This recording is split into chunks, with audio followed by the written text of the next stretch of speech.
Here's the top stories for January 13th. President Marcos has kicked off his one-day working visit to the United Arab Emirates by presiding over a meeting with cabinet officials, who are accompanying him on his trip.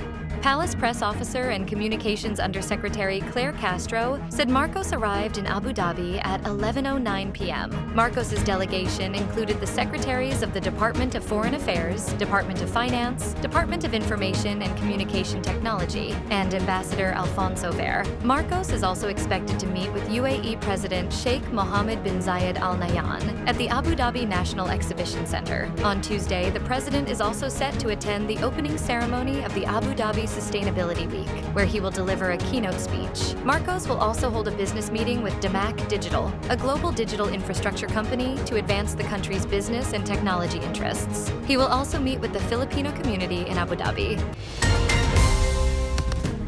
The Armed Forces of the Philippines monitored 41 Chinese vessels in 4 key maritime features in the West Philippine Sea during the first week of 2026, a figure higher than the recent weekly average of 25. Rear Admiral Roy Vincent Trinidad, AFP spokesperson for the WPS, said monitoring from January 1st to 7th showed 8 Chinese vessels in Bajo de Masinloc, including 2 People's Liberation Army Navy ships, 3 China Coast Guard vessels, and 3 maritime militia boats. In Ayungin Shoal, the AFP recorded 14 Chinese vessels, including 6 CCG ships and 8 maritime militia boats. In Escoda Shoal, there were 13 Chinese vessels composed of 3 PLA Navy ships, 6 CCG vessels, and 4 maritime militia boats. Lastly, PAGASA Island had 6 Chinese vessels, including 4 CCG ships and 2 maritime militia boats. He said Chinese vessels are now operating closer to ships involved in multilateral maritime cooperative activities with allied countries.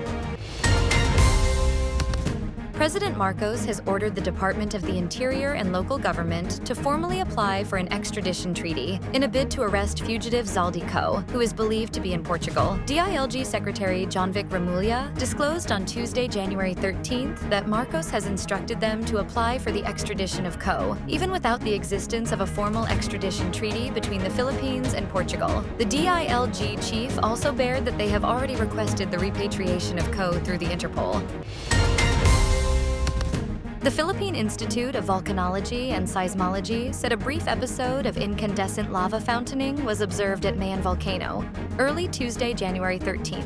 Phivolcs reported that the lava fountain, which reached an estimated height of around 100 meters, occurred at 1:39 a.m. at the summit crater and lasted for about 35 seconds. Phivolcs said Alert Level 3 remains hoisted over Mayon due to intensified magmatic unrest. From 12 a.m. of January 12th to 12 a.m. of January 13th, continued lava dome and lava flow effusion were observed. The volcano also generated 206 rockfall events and 63 pyroclastic density currents, locally known as usan. The agency said a fair crater glow was visible to the naked eye during observation periods.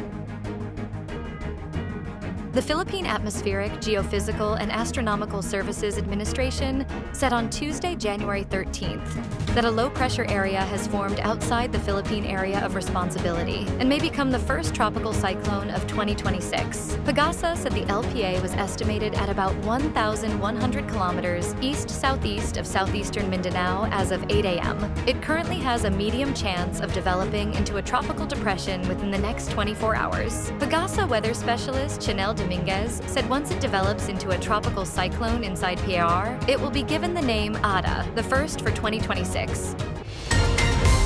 Stay updated with the latest news. Visit our website at www.mb.com.ph.